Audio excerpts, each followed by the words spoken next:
Question. Ang Bible gihimo ba ni natagak ba sa langit o nitungalan ka dahil diretso o nanadayon? Ang Bible namugna asa gikan sa Romano Katoliko nga simbahan. Ang Bible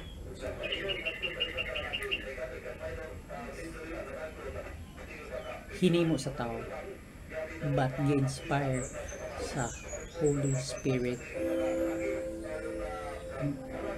ni Jesus Christ gikan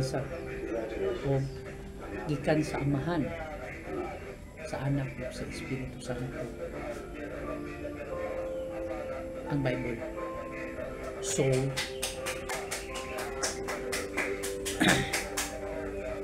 nabot pa og 300 years ay pa yun na kompleto ang Bible.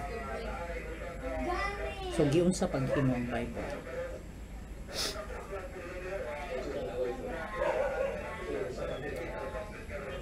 First 300 or 300 before 300 years na nahimo ang Bible, gipang kolekta ang tanan nga mga books nga o gipili kung unsay nga mga books na ibutang nga mahimo siya og Bible. Gikolekta dayon pagkolekta sa tanan books gipilian to ang tanan books nga inspired nga muuy mo pa kwan nga inspired by Jesus Christ. That's why ang Bible na finalize na pilian sa 46 ka Old Testaments o 27 ka New Testaments unya gi-approve na ni Pope Saint Damasus I. Siya ang approve sa anak nga Bible o sa unsa na nga mga books na isulod sa anak nga Bible.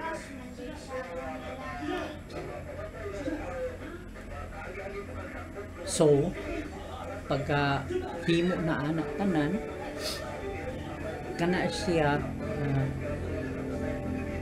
kuan pa na siya kanang dili pa jud kuan kanang balhin murag napay mga separate nga mga sa tawag na mga languages may na until niabot ni si Saint Jerome.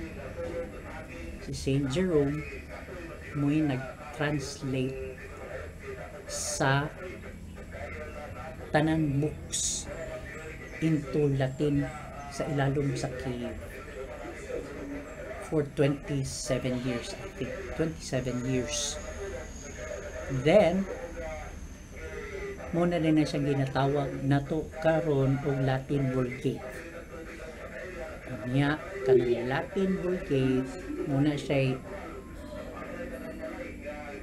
gigamit para sa pag-convert sa different nga mga languages nga gigamit nato na karon. So in other words, ang Latin Vulgate ang gibasihan sa tanan na mga conversion into mother tongues sa lain-lain nga countries. So kuan muna siyang importance. Ang reason po nga nung Latin because muna siya pinaka sayon nga masabtan sa ato nga time o siya kung baga sa ato nga time muna siya katong English language nito karon na mas dali siya masabtan sa ato nga time Latin. So kana i-convert din to into lain nga mga kuan. Dayon si Pope Saint Cyricus mo'y nagngalan ana nga Bible. So na-finalize na yun, baga nahimo na siya og Bible ang katong 46 books o 46 books from the Old Testament o 27 books from the New Testament. So muna siya, himo na din siya o Bible. Muna siya ginatawag og Bible. Bible meaning a collection of books. So kini po si Tertullian, siya mo'y naghimo, siya mo'y nag-coin sa term New Testament katong gikan sa kang Mark paingon sa Revelation. So siya mo'y nagkuan sa ng New Testament, gitawag niya ng New Testament, while ang katong old books mo to siya gitawag niya Old Testament. Kung siya po mismo ang nag-coin sa term na Trinity, Trinitas, meaning God the Father, God the Son, and God the Holy Spirit, 3 persons in one, 3 persons in one being. So isa ka God pero 3 personas, so one God pa yapo. So siya may nag-coin na term Trinitas or Trinity mo na siya. Lastly, ang ngano man ang naaman na yung mga chapters and verses ng Bible, ngano tungod na ni Stephen Langton o Cardinal Hugo de Caro. Sila mo'y nag-separate na, si Stephen Langton mo'y nag-separate na ang nag-separate sa books into chapters. Ang tangan na niya chapters, pero ang nagkuan po sa verses mo to siya si Cardinal Hugo de Caro, may nagkuan sa verses. That's why nga kana atong mga tanan Bible nato karon, tanan Bible ka nato karon naa gyud na chapters and verses. So any Bible makita mo diha sa gawas, whether it be King James Bible, whether it be unsa na siya nga klase nga Bible, ang tanan na nabasihanan is gikan sa Catholic nga Bible. So kung mo kag James chapter 1 verse 1, kung unsa nang naa diha nakasulat, mao gyapon nay gisunod sa tanan nga libro. Nya walay differences, walay differences. Adto ka sa laing kalibutan, the same ra gyapon. Kung unsa nang chapter 1 verse 1, mao gyapon nay chapter 1 verse 1 sa laing nga mga Bible. Especially sa King James Bible. Pero again, bantayan yun nato na unsa na siya nga klase nga Bible.